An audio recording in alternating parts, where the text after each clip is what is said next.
Welcome to Clay as a Four-Letter Word. My guest today has an awesome name. His name is also Ryan. So, Ryan Durbin, welcome to Clay as a Four-Letter Word. Thanks for being a guest and hanging out. Came all the way out to California for this. Yeah, so this is awesome. We're live in person. Second one I've done live in person. This is at my high school. Ryan came in this morning, did a demo for my advanced classes, and now we're all my kids have cleared out for an hour or so, and we're busting out a podcast. Yeah. So thanks for coming, and welcome to California. Yeah, thanks for having me on. Yeah, and just like I've asked everybody, kind of the first thing I ask all my guests is, what's your story? How did you get to this? What's the Ryan Durbin version of ceramics? And so I kind of started in clay in high school. So basically the students that you have now, like sophomore, junior year, did hand building, wheel throwing, and then I took some study all period, and you take a clay class during that period to get some more practice, and did some classes outside during summer break, winter break, at different studios around Kentucky where I grew up. And then I minored at Northern Kentucky University, so that's up by Cincinnati, which is basically where I live now. Minored in ceramics there, and I majored in an IT field, so like website development is kind of like the field, and graduated from there, and then I've been kind of like doing the home studio, kind of self-taught learning after that. Yeah, so I do the full-time job in website development, and then I've been selling and making since I graduated. So I've been selling for about 4 years now, and trying to like build that business up so that someday I can do it full-time. Is that the goal? That's kind of the goal, yeah.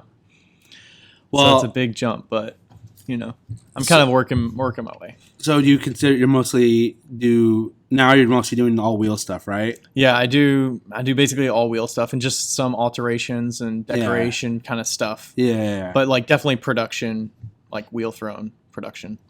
And another big thing I think is really cool that you've started recently, and we were talking before, but you and Becca and I and the Boldly podcast, all three of us kind of started podcasting in the last couple months, and we're all kind of like figuring it out and making it up as we go. But how did that whole wheel talk thing come around?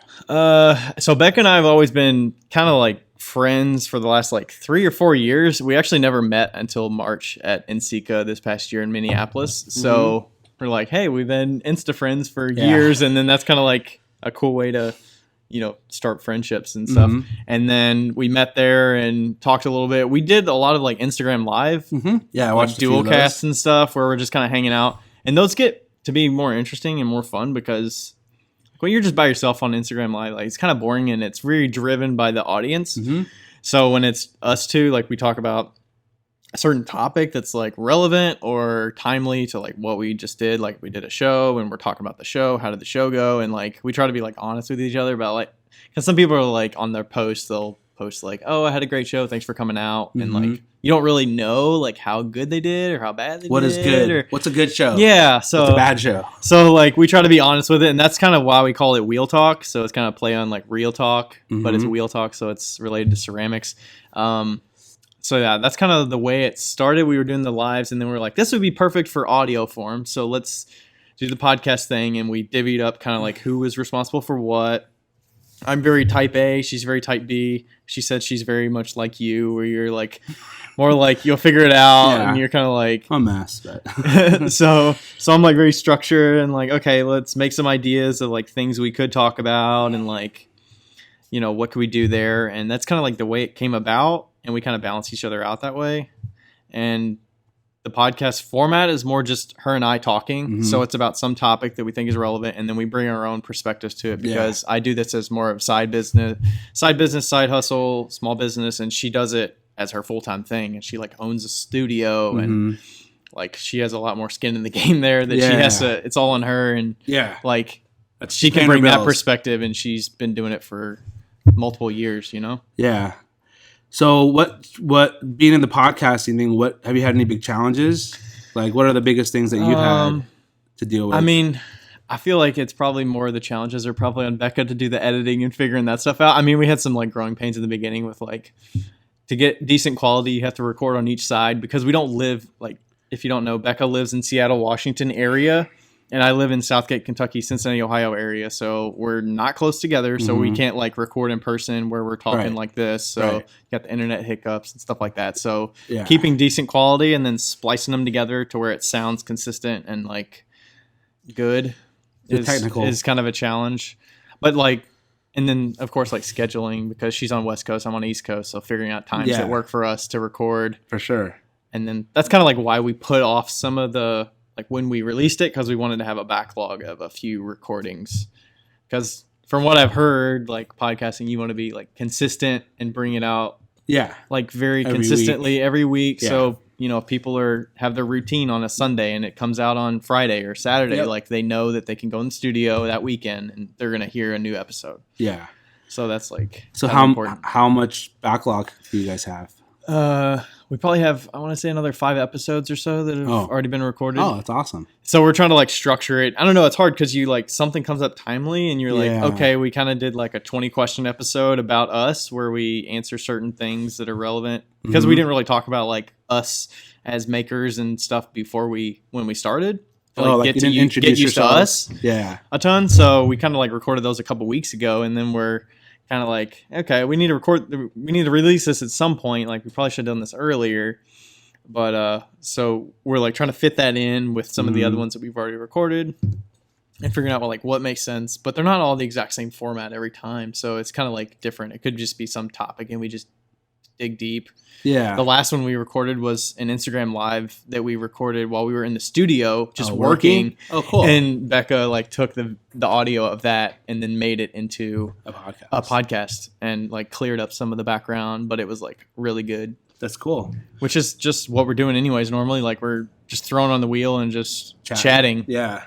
Yeah. My original idea for my podcast, I was going to I'm like, how could I make it so we could do it on Instagram Live and then record it and then make it like super interactive. So instead of like having where I have the listener questions, what I do in my stories, it'd be like, we'll just have I'll tell everybody I'm going to film or I'm going to record with this person on this day at this time.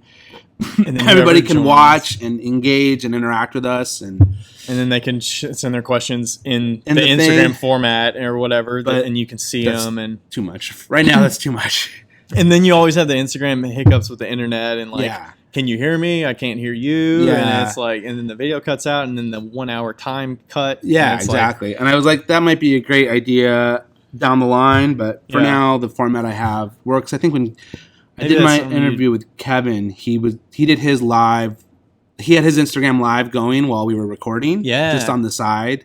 Yeah, so it's like a secondary thing. It's like a secondary thing, and I think that might be something cool to do. If like keep the same format I'm doing, recording it the same way, but just have like both of us have our phones set up. Yeah. Well, we could it's like Gary V format. Gary V's that we were talking about. Get on live, and you just see everything in person, and then the podcast version of that exact same conversation is going to be recorded like 2 weeks later. I think it's hard when you're doing it all by yourself. Definitely, like, that's the challenge I have. Is like I'm doing everything. That's how I am. I've always been a DIY. So it's like, what can you handle, and what can I handle, release in a timely manner, and like balancing out every other aspect of my life as far as a teacher and a parent and a husband, and I coach my kids' soccer team and an artist that thing that should be the main thing, but that seems to be getting pushed further and further back as far as like, but I have to do this and that and that. But it's all good. It's all good problems to have, and it's all super exciting. So you spend a lot of your time during the day doing web design. Yep. So how do you balance the web design, 9 to 5, pay the bills job, and then the side hustle? Because so we I work from home every day, which is a benefit that most people can't do when they're. So some days I can fire a kiln in the morning at like 7 in the morning when I get up, or when the cats wake me up and I gotta go. So I go downstairs and start a kiln or whatever, and it'll fire throughout the day while I'm home. Yeah. And then I can check on it throughout the day. But most days I'll just be done at 5. And then I'll kind of snack on something, eat something, and then I'll be down in the studio from 6 p.m. to about 11 or midnight. That's pretty consistent. Yeah. That's awesome. I would say probably about 3 or 4 days a week I can do that. You're 4, 5, 6 hours in. Yeah. That's pretty good. And normally now I'm kind of in a down period where we don't have classes where I teach at. Normally I teach for 3 hours on a Monday night in Covington, Kentucky. So I teach there, and that's kind of like my Monday night. So my Monday's out of the studio. I can't really do anything then. And then the podcast is that evening. So my Monday's basically booked. Oh. So So basically you I record have on Mondays? Yeah, we record Mondays. So it's kind of like my Monday after work is complete. So Yeah. that day's full. And then basically I have Tuesday, Wednesday, Thursday that are pretty consistent that I could be in the studio. And my wife's a flight attendant, so she works in the evenings normally like 2 p.m. to about 11 or something like that. So she's gone in the evening, so it's not like taking time away from spending with her and stuff like that. Yeah, I was gonna ask, like, what's the? I was like you're married, right? Yeah, yeah. I was gonna ask, like, how was it balancing it with your wife? Yeah. So my wife usually works every weekday evenings and stuff. So so that's kind of how So I get my time in the studio working, and I don't feel like I'm like neglecting spending time during the week. She's on an airplane every day. Yeah, every day, and just and she comes she goes leaves relatively and then she local, comes back. Yeah, she flies for Allegiant, so they always leave, go to like Florida somewhere, and then they come back to Cincinnati every night. Oh, okay. So she leaves from Cincinnati and then she comes back to Cincinnati. So it's kind of a crazy different life. It's a different flight attendant. Like most flight attendants, they'll like leave and they'll go and stay in like They'll be gone for, like, Minneapolis a week or overnight, something, or and a then few they'll go to nights. some other city that's in California for couple days or something. Yeah. So she has a different That's kind of aspect cool. there. It's like, So I get a lot bye, of honey. I'm gonna go. I'll be in Florida for a minute. And then, I'll see you in a few days. but yeah, that's Yeah. I never. That's so crazy. They have that now.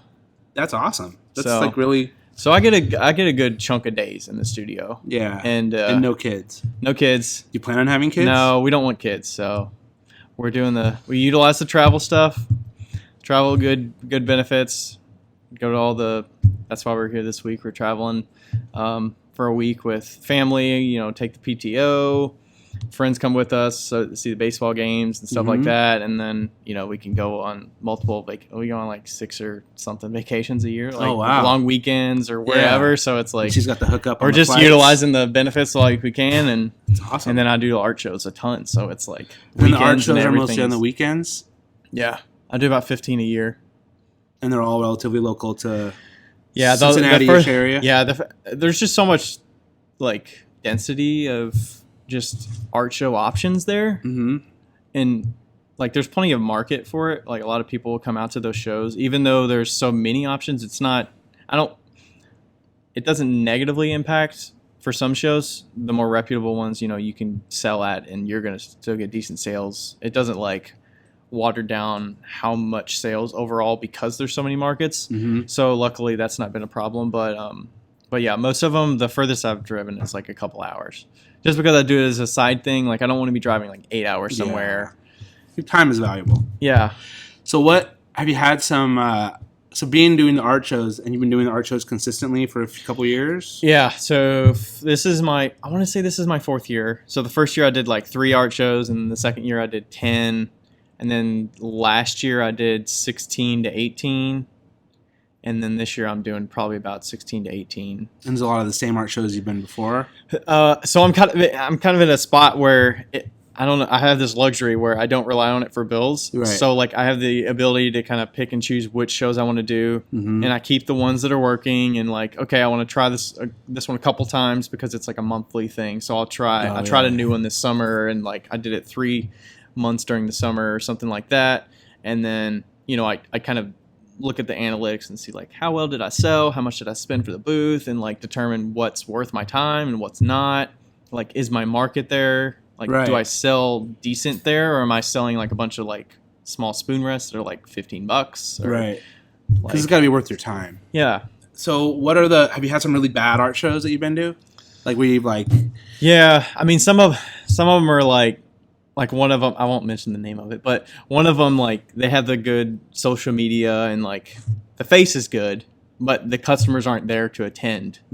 So like they're building up. It's been around for a couple years. So it's like the location's a part of it. The advertising's a part of it. The how long you've been around, the time, the density of other shows may be conflicting with that one. Oh yeah. It's also like in the evenings on a weekend, so it's like it's not a typical show that's like 10 to 4 during the day on a Saturday. Mm-hmm. It's like in the evening, so it's like a little different, and the location's a little different. So some of those are like, okay, I expect to do decent, but Mm-hmm. you pay like $150 for a table that's like a 6-foot table, and you sell like $250 worth, and it's like, that's not worth my time. Like I'm not going to do that one again. Yeah.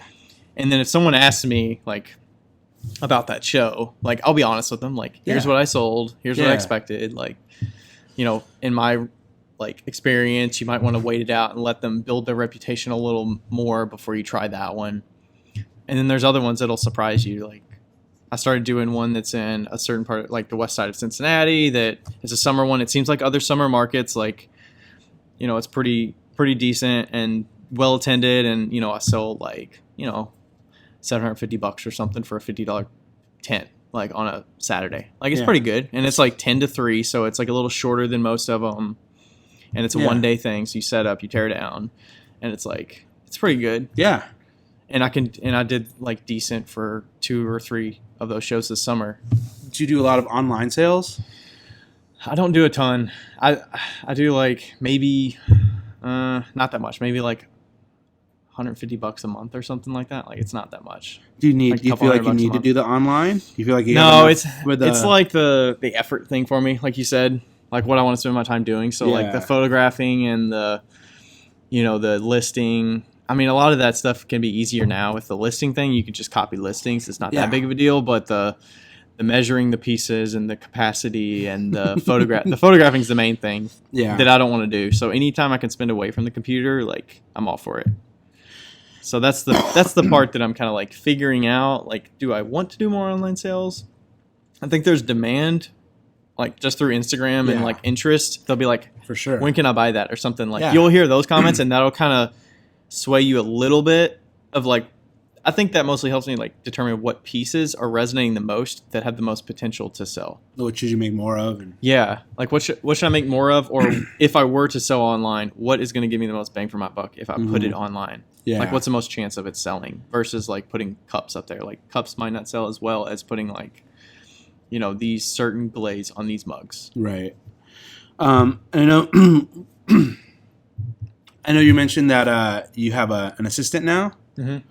So how does having an assistant, how has that impacted your production and your day-to-day existence, having another competent body in there with you? Yeah, I had an assistant for about a year that graduated from college, and then she was like, "Oh, I'm just don't have enough time." She started a new residency or something at a clay place nearby, and then I was like, "Okay, I'm in a hiring stage," so I'm like looking at people and figuring out like what did I like that I had Amy do before, and like what do I need help with? What could I use more? What could I dedicate more of that time that an assistant can do? And like figuring out what steps of my process can I delegate. So like I actually hired 2 different people that are kind of splitting time.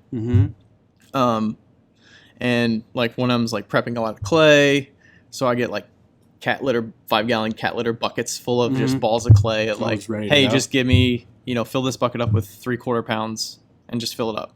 Nice. So I have just buckets of clay that are waiting, so I haven't had to wedge clay or anything in like a long time. So doing like that kind of stuff saves me a lot of time. Like that would be a whole day or like 3 hours of my night out of my 20 something hours a week that I get to do. So like that allows me to produce so much more work. So doing that kind of thing. And then the other assistant, or I think the same one, is like slipping my cups for my new black and white stuff that I'm doing. Like the time to slip things is there's not like creativity that goes into that necessarily. So like someone can do that and I don't feel like it's taking away from like it being my work. Yeah, it's just a step. So she's prepping it and doing that kind of thing, and then I'm doing the carving, so it frees me up time to do that. Does your assistant have any experience photographing work? That's something that she could do? I asked them some of that at the beginning when I was like figuring out tasks that I would like them to do. And you kind of like gauge like, would you be interested in photographing or helping me prep listings? And it was more like, I don't really want to do as much of the photographing, but I can like help you prep listings, like measuring and like ounces and stuff like that. Like, I mean, that saves some time, but it just depends. Like Yeah. my wife has said, like, I can help you do some of that. But, you know. Yeah, I think the photographing, I know personally I've had like a mostly hate relationship with photography most of my life, but come to realize like how important it is.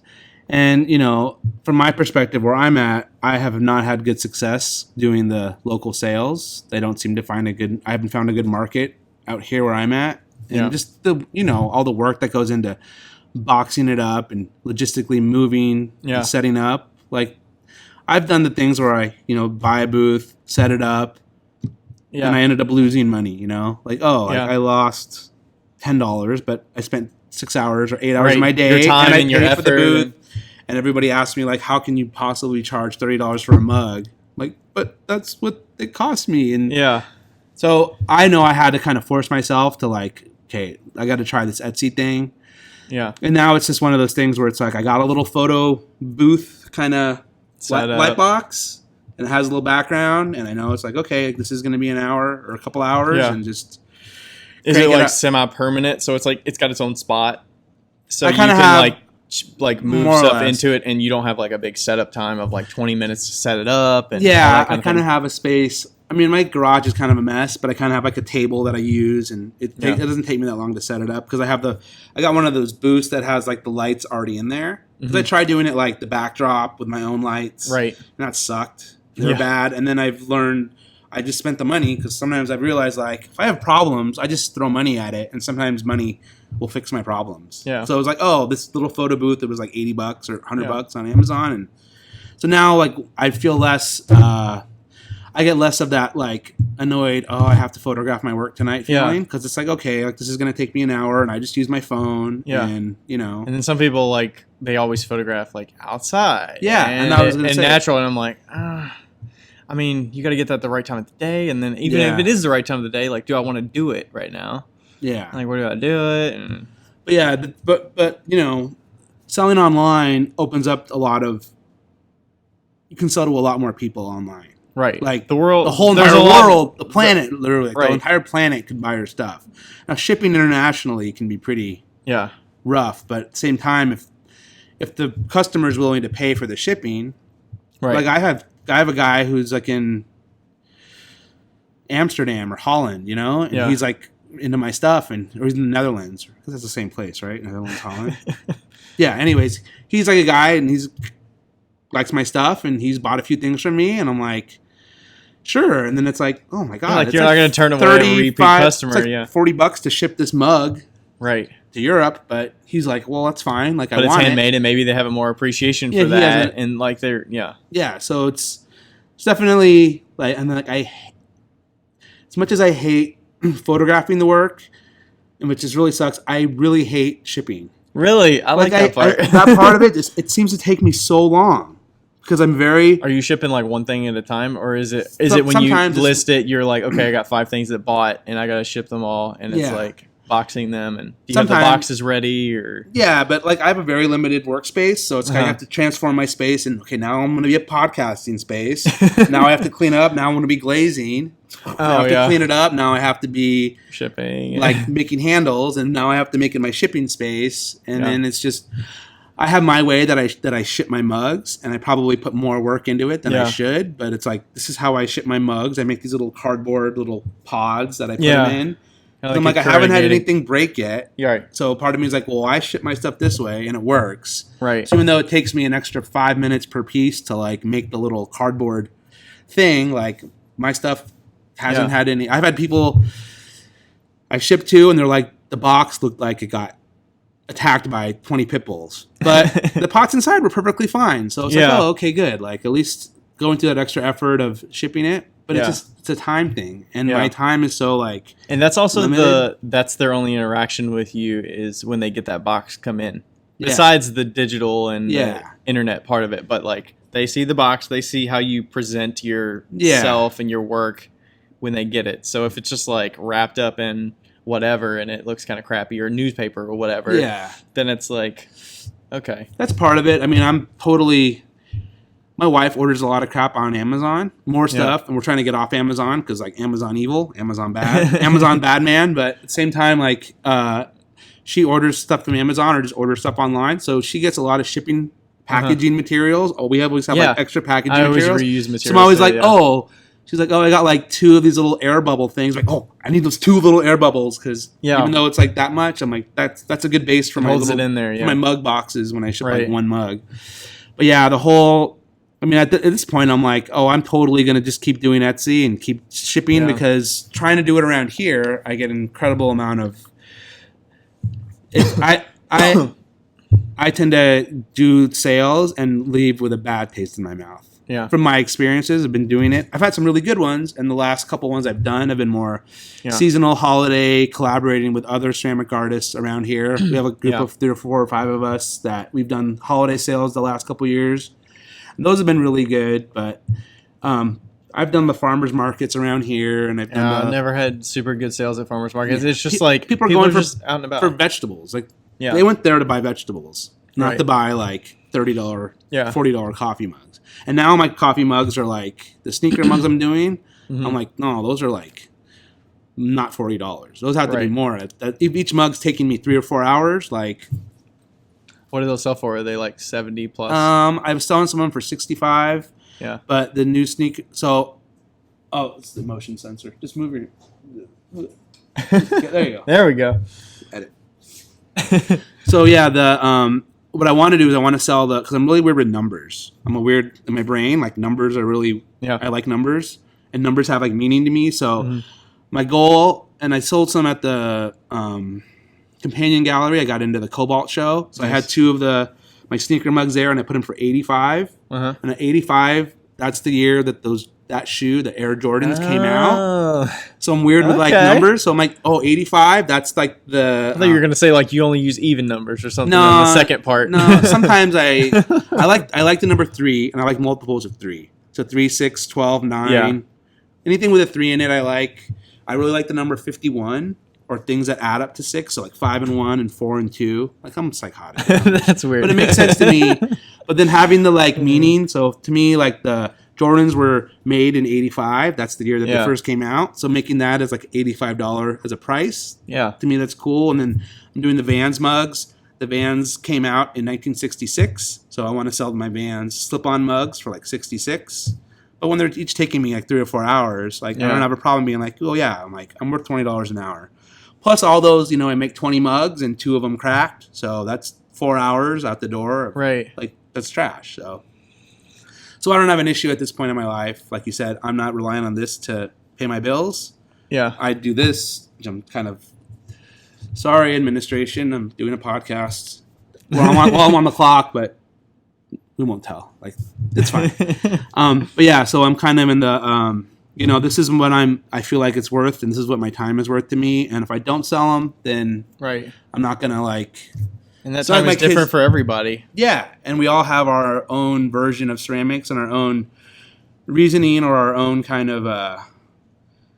Some people are production, and you're just like, no, I need to make like 100 mugs a week, and that's like cool. Like that's what you have to do, and that's your market, and that's your niche. That's your niche, and then. I've kind of slowly transitioned, like just taking longer and longer and longer on each piece. That now it's like, okay, I guess I'm going to be more in this kind of side of ceramics as opposed to the production side because I've done the kind of production-y stuff and didn't get the response I wanted. I mean, I have a lot of stuff at home that's been. But I think your format like works better for the online, like you said. Like it builds that urgency and that there's a limited number of them because I spend 3 hours on each one. Right. Like and that goes along with the like sneaker culture. Where it's very limited. Where they like release. Limited edition and limited release. So it's like there's only 10,000 of this sneaker in the entire country. Yeah. You better get it right away. And that was kind of one of the reasons why I started it. It was kind of seeing some other ceramic artists who were doing the releases sell out in 5 minutes. Yeah. People are waiting on their computers. Right. Same exact thing was happening with sneakers. Restock is going to happen this day. Yeah. Time. So it's like, because I've done the thing where I was like, oh, I'm going to release my stuff at this time. And I'm like super excited and I'm getting all this good feedback and I release it. And then I'm like sitting here waiting. Crickets. And I'm like, oh, I suck. I'm so bad at this. Like, why did I think that I could? That's the thing with the photography that I'm like, you put that work up front and you're like, there's no guarantee it's going to, there's never a guarantee it's going to sell, but it's like, Yeah. I really hope this is going to sell. And then, so that's kind of like what I was doing with my black and white stuff, where like I got a really good response and people were liking it. And then I released it maybe a week or so ago. I sold like 4 things maybe. On There's Etsy? still some on there. Yeah. Okay. And so I was like, okay, like I shouldn't have expected everything to sell. Like that's fine. I'm kind of like okay with that now. Yeah. And then, I'll put some more back on there when I get back home. And that's just kind of the way it's going to be. It's going to be on there. And I took a little less time photographing. I did the photos with the piece in front of the kiln wall, so it was a little bit Neutral less work background. and I guess a little more like, hopefully a little more urgency that like this thing is fresh out of the kiln, like I'm holding it. Mm-hmm. So something a little different Yeah. and like kind of playing around with it. So And that's what's cool is there's no like set formula. Like Yeah. this is what you have to do to be a successful Yeah. ceramic artist. Right. Like you can do this, you can do that. I do wish like applying for shows that are juried that you don't have to have the gradient and you can Yeah. have a little more like natural look or something different that's not so like buttoned up. So I'm like, It's a I need to game. pay somebody to like photograph some nice pieces for shows Yeah, for and I next think year some and of it's stuff. just getting the right setup. Yeah. Sometimes that's getting that little booth background that had the lights built in and Uh-huh. has like a nice white background and it collapses down relatively easy flat and it's just like a little pop-up. Right. Plug it in Done. and it's done and the lighting's done and the background's just still plain white background and Yeah. it's I use my phone to photograph, but I instead of using the standard camera app, I like found another app. It's called ProCam, and then with the ProCam, like I hate photography, but I've realized like it's really important. And I can change the like settings, so I can change the Yeah. ISO, so I can change with the lighting to get more of that. So basically like a DSLR kind It's of like a thing. DSLR but on it's my on an phone. app. Yeah. And I'm waiting to get a new phone sooner or later. I have a iPhone 7 and Yeah. I know the new one just came out, the 11, and that's Yeah. really cool. It has all the cameras, but probably the 10 Yeah. would be just as good for what I want to do. Right. I really want to get like a nice camera and get more professional, but do I want Yeah, to there's spend only so much you can $800? do. All right, we're back.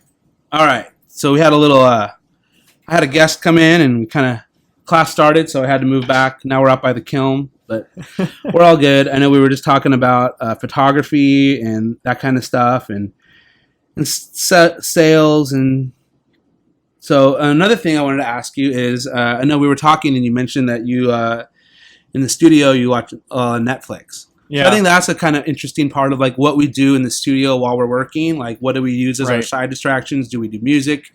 Do we do Netflix? Do we do podcasts? Do we do Yeah, it Like- bounces around. Like I was doing maybe 6 months ago, I might have been listening to serialized podcasts where it's like a crime, like true crime kind of Mhm. stuff where you're following a story and you kind of got to pay attention to the intricacies. Some of it's just Netflix and just watching series shows that you can follow along and Mhm. Like listen along? yeah, like Did you listen do all the along. listening? Yeah, and not or watching? or I'll watch like Law and Order SVU because I've seen them all, and it's like that's very audio driven that you have to like follow the story. Yeah. Like I've seen it, so I know like what's going on. And if you think about it, like if you don't actually watch it, like you can follow along, okay. Mhm. Mhm. And then I started listening to more like or watching more like Netflix comedy stand up specials. So like yeah. those are kind of my jam. Like Oh, I like to okay. just watch different stand up specials. Oh, do you have any favorite new ones that you've seen? I mean, I recently? like some of like the Dave Chappelle newer ones, and Yeah, that one's kind of controversial. yeah. He's kind of pushing Yeah. the boundaries, but you liked it? Yeah, I I like haven't it. listened to it, watched Yeah. it yet. And then, some of the different comedians, I kind of got an appreciation for like the comedy and the like Mhm. art that goes into it. For sure. Probably from listening to like Joe Rogan podcasts and stuff Mhm. like that. And like, have you seen like Anthony Jeselnik? It's kind of Mhm. like dark humor, Yeah. but like kind of like on the edge. And Yeah. it's like kind of interesting, but it's like, that's like his personality. Yeah. Like that's his who he his is. gimmick as a comedian or Yeah. his thing. Yeah. So like some of those kind of things is kind of like what I like to enjoy when I'm in the studio because a lot of them aren't physical, so you don't really have to watch Mm-hmm. necessarily. So it's just like Yeah. Yeah, that's so kind I of like those kind of things. That's kind of one of the reasons I started doing this is I was listening to like comedians doing podcasts, Yeah, like the Joe Rogan podcast, but then there was like another one that's called like The King and the Sting. It's like Theo Vaughn and Yeah. Brendan Schaub and then Brendan Schaub and Yeah, I like What's his Theo name? Vaughn. He's funny. Yeah, Theo. I love Theo. He's a cool dude, and it's cool because they're all Southern California, and then Yeah, that's why I went to that's why I came to the Comedy Store when I was here. Oh, I you was did? Oh, you did go to the Comedy we Store. went there like last week. oh, cool. So Who did you that see? and that was Sebastian Maniscalco was the main Oh. like headline guy, Mhm. and then we saw some other guys that I hadn't seen before, Yeah. like or heard before. Like Steve Byrne was one of them, and oh yeah, some Steve other Byrne? people. Yeah, Yeah, it might be more noticeable around here because they probably do stand up all the time. Yeah. So it's like yeah. Around here, there's like the Brea Improv, which isn't that far from Yeah. us, and then there's the Irvine Improv, and then LA has a bunch of stuff. Hollywood and, Improv. And yeah, the Hollywood Improv, and there's the Laugh Factory. Ontario Improv. So like where I'm at, there's like 4 improvs within Yeah, half hour, 45 minutes. comedy's just huge here. It's just Yeah. like and which then I was like, we gotta hit the Comedy Store while I'm here. That's cool. You did that. Yeah. Yeah, that's really cool. I know I've always had appreciation for listening to like sports. I Yeah. always used to love listening to like baseball on the radio or football on the Yeah. radio. And now I listen to like, it's stupid, but I listen to like pro wrestling. Yeah. Like I'll watch how pro wrestling on and I'll kind of Yeah. listen and then, oh. Is it more like the matches, or is it like the build up It's just and the the story. like the backstory? the matches of, like, or whatever, I know it's stupid. I just like the story. It's like my yeah. soap opera that I watch. Right. It's your like guilty pleasure. It's my guilty thing. pleasure, and people want to say like, "Why you still do that?" I'm like, "Do you watch Game of Thrones? That's fake too. Yeah. They didn't really kill a dragon. That's fake. Yeah. That guy really did get on top of a ladder and jump on his friend. Right. Maybe they're friends. Yeah. but Right they're- now, Sundays in the studio are kind of NFL's on, and I'll watch that, or that'll be in the background, or I'll play fantasy Bengals football. So Bengals fan. yeah, I It's guess. okay. I'm more like I play fantasy football, so like You root for honestly, players? I'm more like player. So you can't watch Monday Night Football though, because you got work and Well, the class. yeah, and- not Monday night. I mean, when I get back, I can see the end of it Oh, usually. okay. Oh yeah, because you're. But if we're podcasting, actually, we haven't been podcasting long enough to have Monday Night Football start Well, since it started. the Bengals so. play on Monday, don't they? Bengals and I Steelers. don't know. Do It's they? Bengals and Steelers on Okay. Monday. So I haven't followed. I don't know. I don't know if that's if the They could Bengals do- aren't important, but I don't know. Both teams are not doing very well this year, so yeah, but that's. we'll see. So I know you also have a home studio. Yeah. So just kind of the nuts and bolts of like building a home studio. Like, how did that go about? Like, what did you kind of? Yeah, did you have so- a game plan or like? So I was like getting to the end of college, and I kind of always knew that I did not want to have the overhead of paying and renting a studio space at like a local clay store, clay supply, or whatever, because those can cost like $200 or $300 a month. Mhm. Like that's a big expense. Yeah, Like I don't. yeah. I've already got other bills and stuff. Like I don't want to have that as an expense and a limiting factor for my creativity and like being able to do what I need to do art wise. So I was like, I want to build a home studio. When I graduated, I got a wheel from someone that was an alumni of the college I went to, and I bought like a used Brent wheel. Oh, cool. It still wasn't cheap, but I bought Brents it. are good. And I knew it was going to last me, and I kind of built that up. Got a kiln for free from another alumni that was like right by Oh, cool. the college, and she was getting rid of them. So I got a really crappy like kiln sitter scut. It's okay. The bricks were all crumbling and stuff, but you learn the like changing elements, and you learn how much you can fit, Mhm. and like how to pack a kiln well, and what furniture do you need, and cones and all that kind of stuff. So I think like getting a kiln that's kind of crappy, and you can find those on Craigslist Yeah, and all that for now sure. for super cheap. And Just got to start somewhere. yeah, As people get intimidated, they look online and they'll look like, oh wow, all this equipment's really, really expensive. right. But so many people get ambitious. In my experience, so many people get ambitious. They're like, oh, I took a ceramics class. It's really fun. I'm gonna build a studio. They buy all the equipment. They do it for a week, a month, a year, And it's a And then- storage then it top sits in for there. their garage, and they Yeah. just put stuff on top of it. and then it's like, oh, I'm moving. I need to get rid of this wheel, this kiln. Yeah, I always have students that ask me like, oh, where should I get a wheel? Like, wheels are really expensive. I'm like, check Craigslist. Craigslist, Check Facebook Craigslist. Marketplace. Yeah, Amazon Marketplace. Facebook, has the local thing. Yeah, Facebook Marketplace is what I like Oh, to yeah. go to as well. Yeah, and then where I'm always like, is it worth it to drive like a couple hours to Yeah. get something if it's cheap enough? Yeah. Like if you need to drive, Yeah, it depends on what it is, and yeah. But if it's like $1,000 for a wheel or $200, but I Factor in that you're got gonna have to to drive. drive, but like I have a 4-hour, Round 2 hours trip, there. yeah. Is it worth it? I mean, to me Yeah. that would be worth it. And I've had a few students who have contacted me recently about like, oh, I saw this wheel for sale. Is this a good deal? Do you all have a good like amount of people that are selling items like that? No, but it's enough that if you check, I'm sure if we checked right now, You can check, with every like couple days a week for the next couple months or something. You it's can so you can come densely across some, populated and here. There's Yeah. so many people in Southern California that you could find something. you can yeah. find. You look, Yeah. and you're patient, and you're not in an immediate rush to get everything Yeah. done like right away. You can definitely get the stuff. Yeah.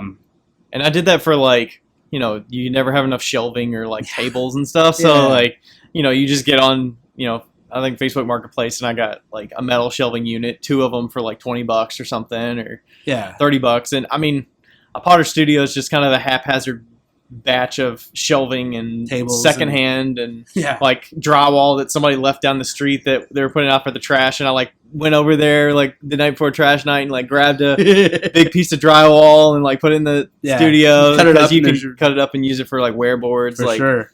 you just kind of do what you got to do. And figure I out always like seeing what's- how I feel like I look at other people's studios and so many people have the same like 2x4s and plywood like work tables. Mhm. Like, oh, that's the same kind of 2x4s. And Yep. I'm gonna go to Home Depot. I need a sheet of plywood. I need Yeah. 6 2x4s, and I need some screws and a saw. And You're good. I got my work table, and I Exactly. see everybody. I'm like, wow, that's the same kind of table that I have in my studio Yep. that I built. That's exactly the one I want.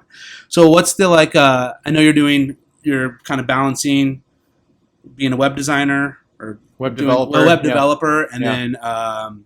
then the side hustle. What's the like big picture 5-year? What's the 5-year or 10-year 5-year. plan We'll see. for RD We'll, ceramics? we'll see if 5 years from now I am full time, but it's a big jump. Mm-hmm. So it's like I'm kind of getting like I said earlier, I'm kind of figuring out what shows are worth it for me. So what's going to give me the most bang for my buck, so that I'm, making that income to cover the expenses and stuff. And then I picture that over time I'm going to get more of a customer base, and then that price of my items is going to go up naturally by Mhm. supply and demand. And your work will evolve, Yeah, and then your work might get more. and I'm going to grow a bigger group of people that appreciate this style and that style, and then like, divvy it up between online and galleries and stuff like that, Yeah. so that I'll make enough to supplement, and then like at some point when it financially makes sense, then Yeah. I'll make the jump. It could be 5 years from now, it could be 15 years from now. Like I don't Could have a be like your timeline that has retirement to plan, be. Yeah, because that's a I good mean- retirement plan too. I mean, like I make good money now, so it's Yeah. like going from that. I mean, maybe they say like invest and do all that early. So like I'm doing that now, and I've got money saved up, and I've got like retirement 401k stuff and all that kind of thing. So like I wouldn't be doing that if I was a full-time artist, Yeah. because I wouldn't have enough money to do that. So Yeah. hopefully saving now, 30 years from now, that money is going to be really nice, and I'm saving enough early on where I don't need it as much, and then we can invest it and use it yeah. that way, so that it can be not as big of a hassle and jump when I do decide like I want to do this full time. Do you like the web development stuff? I do. Okay. It's As long as challenging. as you and- like it, yeah, then yeah, I like it. It's not Yeah. like I don't like going to work every day or whatever. Yeah, okay. I So mean, then it's good. if it was half the money, like would I like it as much? Like probably not. Like the money is definitely a factor. It's not like You can I love tolerate it. ceramics, but like, do I want to struggle and figure out how to make $30K a year or something? Right. Like I'm trying to jump from like, to be honest, I'm jumping from like a 6-figure income to whatever a ceramics person makes, and it's Yeah. like, how do you replace that? Like It's a I can't lot. I can't That's a big I difference. can't replace that. Yeah. Um It's hard to make. If and you're making 6 figures doing ceramics, like you're definitely doing yeah, something right. so like I've got to work my way up to get to that point, and Yeah. like, can we be okay with uh-huh. like meeting in the middle, or like having that conversation with with my job at some point to say like, can I draw back and go part-time or Oh, something? yeah. Like, is that possible? Or is there like a sabbatical option where I can try this out and take some time off so that I kind of get a break? Yeah. So like, that's kind of a thing. I mean, That's cool. I mean, you kind of have. It sounds like you've thought about it at least a little bit. I've thought about, yeah. about what the. I'm not going to make the jump to be like, oh, I'm just hating this. Like, I'm just going to jump and Yeah. like, I'm not that kind of personality to like spontaneously decide that change your life without thinking things through and Yeah. figuring all that out. Yeah. So it's tough. Sounds like you got a plan. Yeah.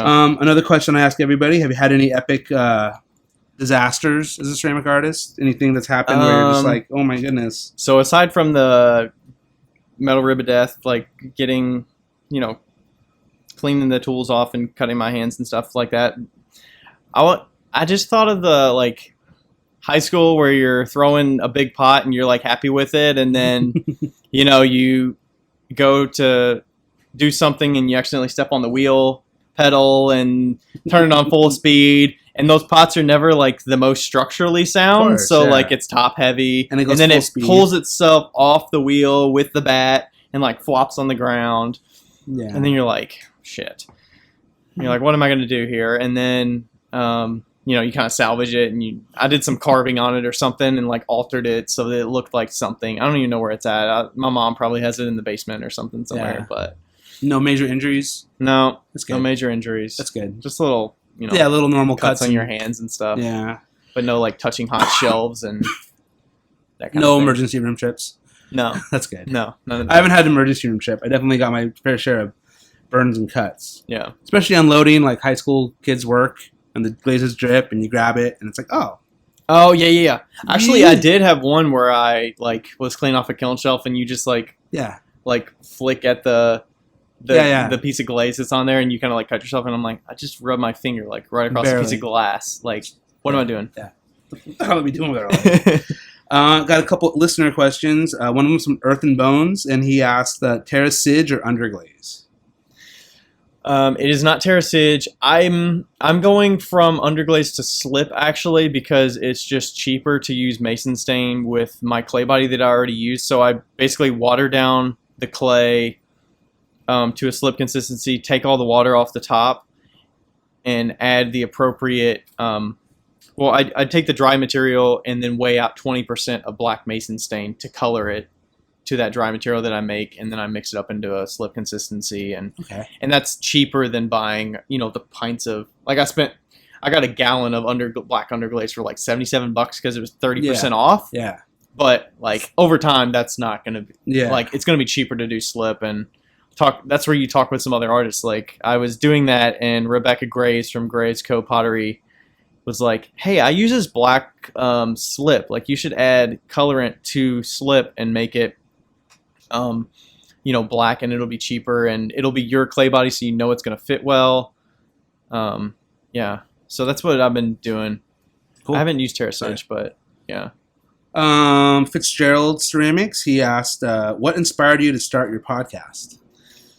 Kind of touched, but yeah, we talked about it a little bit. I would say just I thought that our discussions needed to reach a wider, like it would benefit, like with what I handle with like social media and stuff. Like I want to help other people out because I feel like overall it's going to help the community build up. Absolutely. And being more generous and like giving to other people is going to help me in the long term. Like I'm going to get some return in that in the future. That's exactly why I started this one. If you're not like all about, hey, here's my stuff, come buy my stuff, and you're not all salesy and you're more like giving. Yeah.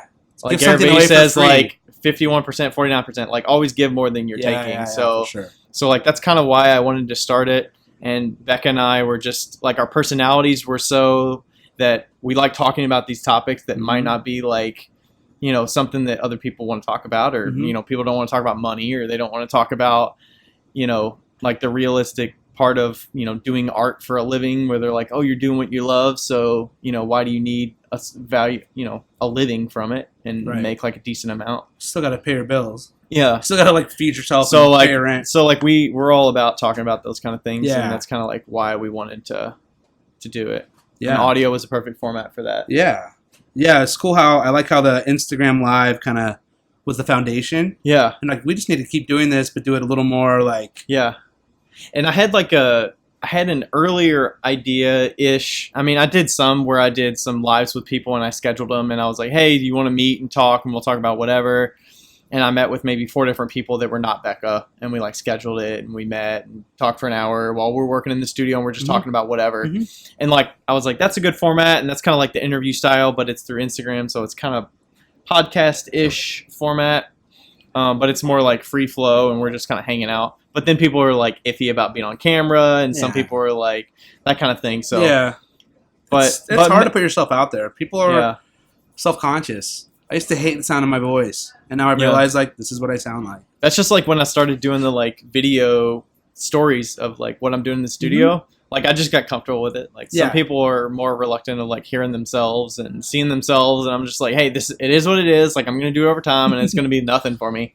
Yeah, it took me like 41 years to accept who I was. I'm like, okay, this is what I am, and this is what I get, and there's only so much about myself I can change, and this is how it is. I'm just being honest about it, and I'm not trying to like brag or flaunt or do whatever. I'm just like, I want to show people what work goes into my work, so they can see like how much time and effort and stuff goes into what I do. Right. And then I can be transparent and show other people, like, if they want to do this as a living, or if they want to do this and learn the process of it, like, it's not easy, and this what goes into it. I mean, I'm spending like a Tuesday night down in the studio, like, you know, an hour at a time, like adds a bunch over time. I mean, all those hours add up.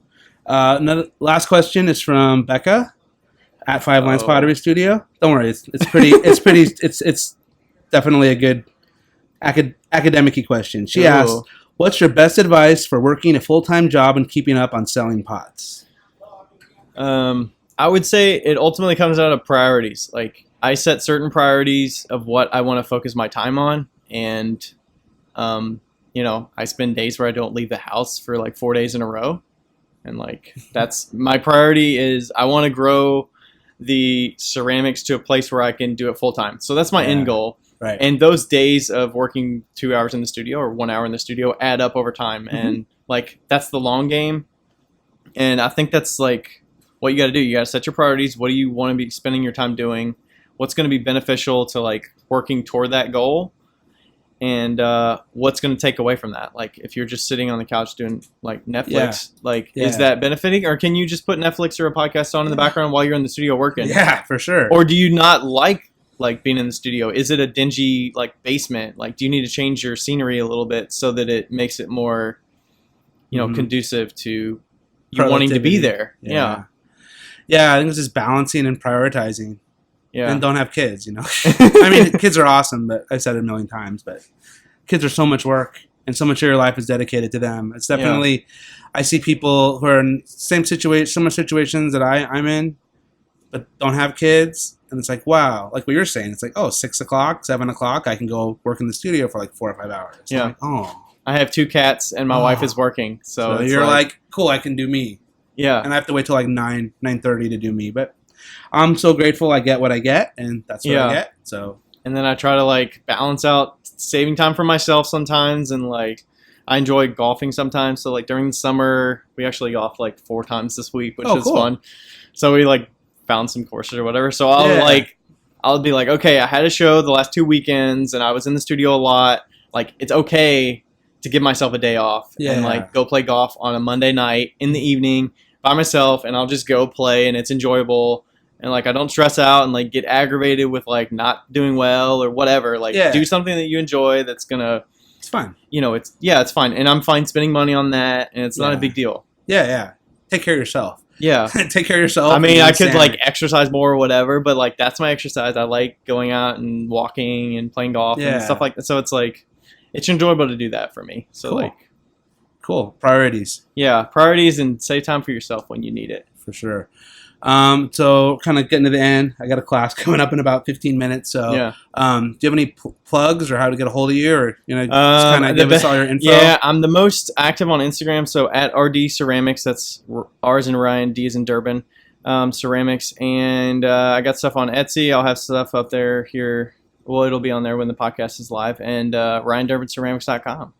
And Wheel Talk is the name of the podcast. Yes. We'd love to have you listen in. Whether you're a small business owner or maker or artist, or just want to hear 2 people bullshit. Like, and it's at Wheel Talk Podcast. At Wheel Talk Podcast on Instagram. And then Wheel Talk Podcast on iTunes and all the Spotify and all the platforms. It's my favorite word, about all the platforms. Across all of your platforms. Yes. All of your favorite platforms.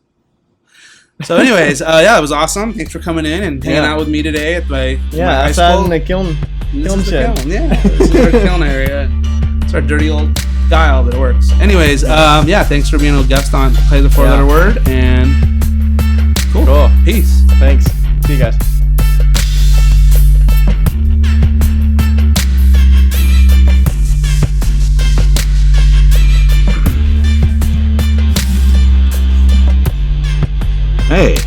Thanks for hanging out with me and Ryan. We had a fun conversation, and it's always cool to talk to someone in real life. So it was cool to have Ryan come to my classroom. He hung out for the day. He demoed for my advanced classes. Just kind of made some stuff. We hung out. It was good to get to chat and get to know him. It's way different than just some of you guys on Instagram, and it's awesome. But to get to know people in real life is even better. So that was really a great experience hanging out with Ryan, and he's going to be at ClayCon West, I believe, in January. So I look forward to hanging out with him again, and hang out again with Ryan. So RYANPALOOZA, we'll call it. Check out Ryan's podcast, Wheel Talk, with Becca Otis, episode 8 guest on my podcast. So it's awesome. They have a cool conversational kind of style podcast where they talk about their experiences as makers and sellers and their, different kind of journeys to become professional ceramic artists.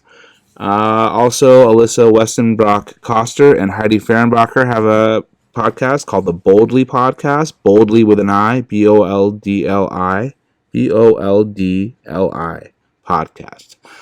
The Boldly Podcast. All three of us are all relatively new to the podcasting world in the podcasting ceramics, spectrum of podcasters. We're all kind of in the, less than, I'm on episode, this is episode 15, and I think Heidi and Alyssa are also about episode 15 or 16. I think they're 1 or 2 ahead of me. And I know Ryan and Becca have a bunch of podcasts already in the bag. They're way more organized than I am. But hey, we're all trying to create cool content for everybody and, interesting conversations related to ceramics just to grow our community bigger. And, when we do meet each other in real life, we have a little background on each other and some cool stories and hopefully educational to some people and get some ideas So anyways, thanks for listening. Follow me at Ryan Reich Ceramics on Instagram and follow the podcast at Clay's a 4-letter word. New episodes every Tuesday. My name is Ryan Reich. Thanks for hanging out with me and Ryan on Clay's a 4-letter word. Thanks as always to my wife and kids for putting up with me, and because I'm kind of a weirdo and a handful, and I don't know. It's a two-way street. My kids are crazy. My 2-year-old is nuts. I guess all 2-year-olds are nuts. But anyways, that's what's up. Have a good one. Peace.